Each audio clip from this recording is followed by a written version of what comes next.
మా ఛానల్స్ లో వ్యాపార ప్రకటనలు, ఇంటర్వ్యూల కొరకు మాకు వాట్సాప్ మెసేజ్ చేయండి 7799789788. గురుగారు నమస్కారం. శ్రీమాత్రే నమః. గురుగారు, ఫిబ్రవరి నెలకి సంబంధించి ద్వాదశ రాశుల యొక్క గ్రహస్థితులు ఎలా ఉన్నాయి? తప్పకుండా అమ్మ.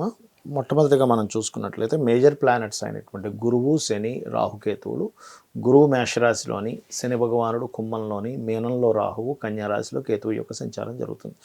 అదేవిధంగా కుజుడు, బుధుడు, శుక్రుడు వచ్చేసి ఇప్పుడు ప్రజెంట్ ఉన్న కండిషన్లో ధనుసు రాశిలో ఉన్నారు. దాని తర్వాత మకరంలోకి ఎంటర్ అవుతున్నారు. కుజుడు 6వ తేదీ, అదేవిధంగా శుక్రుడు 12వ తేదీ, బుధుడు 2వ తేదీ మకరంలోకి వెళ్తున్నాడు. ఆల్రెడీ మకరంలో ఉన్నటువంటి రవి 14వ తేదీ ఫిబ్రవరి నుంచి కుంభంలోకి వెళ్తాడు. అయితే ఈ బుధుడు మాత్రం 2 నుంచి 20వ తేదీ వరకు మాత్రమే మకరంలో ఉండి 20వ తేదీ కుంభరాశిలోకి వెళ్తున్నాడు. కాబట్టి ఈ గ్రహాలు ఒక్కొక్క దానికి ఎలా ఉంటుందంటే ఆత్మకారకుడు, కర్మకారకుడు, బుద్ధికారకుడు, సుఖాన్నిచ్చే కారకుడు, ఇవన్నీ ఏ రాసుల్లో ఉన్నాయి, వీళ్ళకి ఈ రాశి నుంచి లేదా లగ్నం నుంచి ఎలా ఉంటుందనేటువంటిది ఈ గ్రహాలు ఉండేటువంటి కండిషన్ బట్టి తెలుస్తుంది. గురుగారు, ఫిబ్రవరి నెలలో మకర రాశి వారికి ఎలా ఉంది?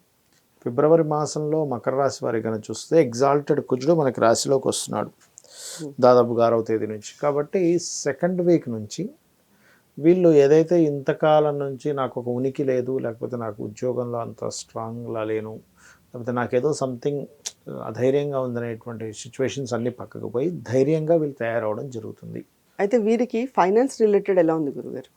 ఫైనాన్స్ విషయంలో మాత్రం చెప్పాలి అంటే కొంత ఘర్షణగానే ఉంటుందమ్మా. ఎందుకంటే 2వ స్థానంలో శని ఒకే తన స్వక్షేత్రంలో తను ఉన్నాడు అనుకుంటే రవి వచ్చి చేరుతున్నాడు మెయిన్గా. కాబట్టి సెకండ్ వీక్ నుంచి కొంచెం ఫైనాన్షియల్ విషయంలో, థర్డ్ వీక్ నుంచి కరెక్ట్గా చెప్పాలంటే ఫైనాన్షియల్ విషయంలో 14th నుంచి ఎప్పుడైతే రవి మారుతాడో కొంచెం గవర్నమెంట్ నుంచి కొంత ఒత్తిడి, లేకపోతే తండ్రి ద్వారా కొంత ఒత్తిడి, లేదా గవర్నమెంట్ వాళ్ళకి ఎవరికైనా ధనం ఇవ్వడం ద్వారా ఇబ్బంది, ఇటువంటివి కొంత ఉంటాయి.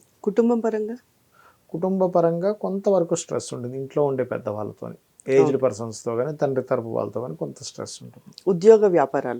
ఉద్యోగము వ్యాపారం కనుక తీసుకుంటే మకరం వారికి ఒక రకంగా చెప్పాలంటే గ్రోత్ బాగుంటుందని చెప్పాలి. ఎందుకంటే శుక్రుడు ఉన్న స్థితి, శుక్రస్థానము గతంలో ఎప్పటి నుంచో కేతు ఉన్నది జరిగాడు కూడా అదిగా మనకి.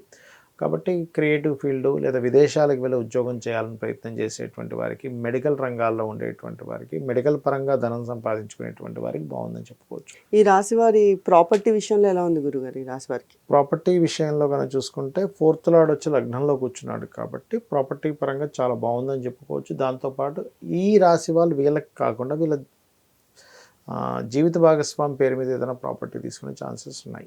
ఓకే, ఈ రాశి వారికి సంతానం పరంగా ఎలా ఉంది? సంతాన పరంగా కనుక చూసుకుంటే వీరికి శుక్రుడు ప్రధానంగా సంతానానికి కారకుడు 12లో ఉన్నాడు. కాబట్టి ఏంటంటే కొంచెం స్త్రీ సంతాన యోగాలు కలిగే అవకాశాలు ఎక్కువగా ఉండడము, అదేవిధంగా మరొకటి ఏంటంటే సంతానాన్ని విదేశాలకు పంపించేటువంటి ఏర్పాటు కుదరడము. సంతానం విషయంలో ఏదైనా కానీ చిన్న గొడవలు ఉన్నప్పటికీ కూడా ఫైనల్గా బాగుంటుందని చెప్పాలి. అయితే ఈ రాశి వారికి సంబంధించి ప్రేమ వివాహ యోగం ఎలా ఉంది గురుగారు? ప్రేమ సంబంధించినటువంటి విషయాలు కనుక చూసుకుంటే కనుక కొంత ఘర్షణ వాతావరణంగా ఉంటుందని చెప్పుకోవాలమ్మా. ఎందుకంటే పంచమాధిపతి, ఇక్కడ ప్రేమను ఏంటంటే శుక్రుడిని పంచమాధిపతిని తీసుకుంటాం.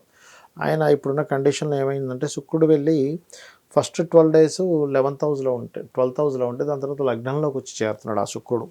సో ఎప్పుడైతే లగ్నంలోకి వచ్చి చేరుతున్నాడో ఇది కొంతవరకు ప్రేమ వ్యవహారాలని ఇస్తుంది. కానీ దానివల్ల కొంచెం పెద్దవాళ్ళతో కొంచెం అంటే వీళ్ళ ఇంట్లో బ్రదర్స్తో కావచ్చు, ఫాదర్తో కావచ్చు, కొంచెం వీళ్ళతో కొంత స్ట్రెస్ కూడా ఉంటుంది వాటి వల్ల.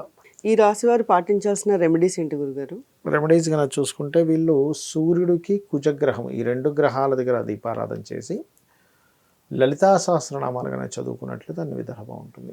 అయితే గురుగారు, మనకి చాలా మందికి డేట్ ఆఫ్ బర్త్ కానీ లేకపోతే అసలు జాతకం అనేది తెలియని వాళ్ళు ఉంటారు. మరి వాళ్ళకి సంబంధించి ఏదైనా చెప్పాలి అంటే ఎలా? ఒకటేనమ్మా, వాళ్ళకి సంబంధించి చెప్పాలంటే ఇప్పుడున్న గోచార గ్రహస్థితులు చెప్తున్నాయి.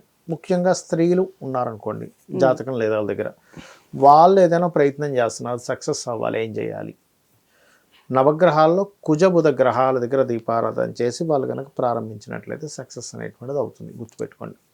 అలాగే స్త్రీలకి ఎవరికైనా సరే ఉద్యోగం రావట్లేదు, ఆంజనేయ స్వామి ఆలయం కానీ స్కంద ఆలయానికి కానీ వెళ్తూ ట్రై చేసినట్లయితే అవుతుంది. అంటే ఇప్పుడున్న గ్రహస్థితి రీత్యా అదేవిధంగా పురుషులకి ఉద్యోగ అవకాశాలు రావట్లేదు, వాళ్ళకి జాతకం లేదు, ఏమీ తెలియదు, అసలు నక్షత్రము రాశి ఏమీ తెలియదు, రాయలేదు, కానీ ఉద్యోగం దొరకట్లేదు. అలాంటి వారు చేయవలసింది ఏమిటి అంటే నవగ్రహాల్లో శని రవి గ్రహాల దగ్గర దీపారాధన కనుక చేసినట్లయితే అన్ని విధాలా బాగుంటుంది.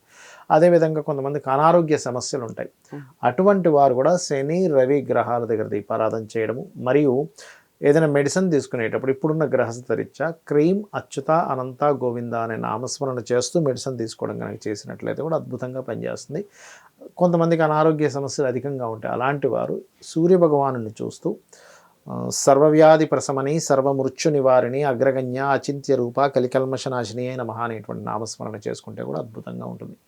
ఇక మరి కొంతమందికి వివాహం అవ్వదు కానీ జాతకం లేదండి అంటూ ఉంటారు, వివాహం అవ్వట్లేదు, జాతకం లేదు. అలాంటప్పుడు ఏం చేయాలంటే బుధగ్రహము కుజగ్రహం దగ్గర దీపారాధన చేసి లలితా సహస్రనామాల్లో ఓం కామేశబద్ధ మాంగళ్య సూత్ర శోభిత కందరాయ నమః అనే నామస్మరణ చేసుకుంటే కూడా తొందరగా క్లియర్ అవుతుంది. ఇంకొంతమందికి చాలా అంటే సంబంధం వస్తుంది కానీ బంధువర్గాల ద్వారానో ఏదో రకంగా అది డిస్టర్బ్ అయిపోతుంటుంది. అటువంటి వారు రావి చెట్టు చుట్టూ గనక ప్రదక్షిణాలు చేసుకుంటూ ఈ మంత్రం చదివిన, ఏది కామేశబద్ధ మాంగళ్య సూత్ర శోభిత కందర నామం చేసుకుంటూ రావి చెట్టు చుట్టూ తిరిగి అక్కడ సర్పాలు ఉంటాయి, ఏది మన ప్రతిష్ఠ చేసినవి, వాటి మీద కొద్దిగా ఒక గ్లాసులో, రాగి గ్లాస్ అయితే ఇంకా మంచిది, లేనట్లయితే ఇంట్లో స్టీల్ ఏదైనా కూడా తీసుకోవచ్చు, తీసుకొని అందులో నింపులుగా గ్లాస్ కానీ చెంబు కానీ తీసుకొని అందులో పర్టికులర్గా కొంత పసుపు, చిటికెడు పసుపు, చిటికెడు గంధము, చిటికెడు కుంకుమ, ఈ మూడింటిని వేసి వాటి చుట్టూ 11 కానీ 21 కానీ 41 ప్రదక్షిణాలు చేస్తూ ఈ మంత్రం చదువుతూ లాస్ట్లో వాటి మీద కనుక అభిషేకంలా చేసినట్లయితే వివాహ సంబంధించిన విషయాలు ముందుకు కదులుతాయి. అంటే ఇది జనరల్గా అంటే వాళ్ళకి అవ్వట్లేదు, లేదంటే అసలు ఉద్యోగమైన వివాహమైన ప్రతి సంతానమైన ఆటంకమే జరుగుతుంది అన్నప్పుడు గణపతిని అర్చించాలి. వీరు రెగ్యులర్గా కనుక ఒక్క ఉదయం నిద్రలేచిన వెంటనే కాసేపు ఇలా కూర్చొని ఓం గం గణాధిపతి అయిన మహాన్ ఒక 20 నిమిషాలు చేసుకుంటూ ఆ గణపతి పూర్తిగా నాకు ఈ సమస్య నుంచి బయటపడేస్తాడు, రక్షిస్తాడనే భావనతో గనక చేసినట్లయితే ఖచ్చితంగా 100% వీళ్ళకి ఉన్నటువంటి ఈ సమస్య తీరుతుంది. ధన్యవాదాలు గురుగారు. శ్రీమాత్రే నమః.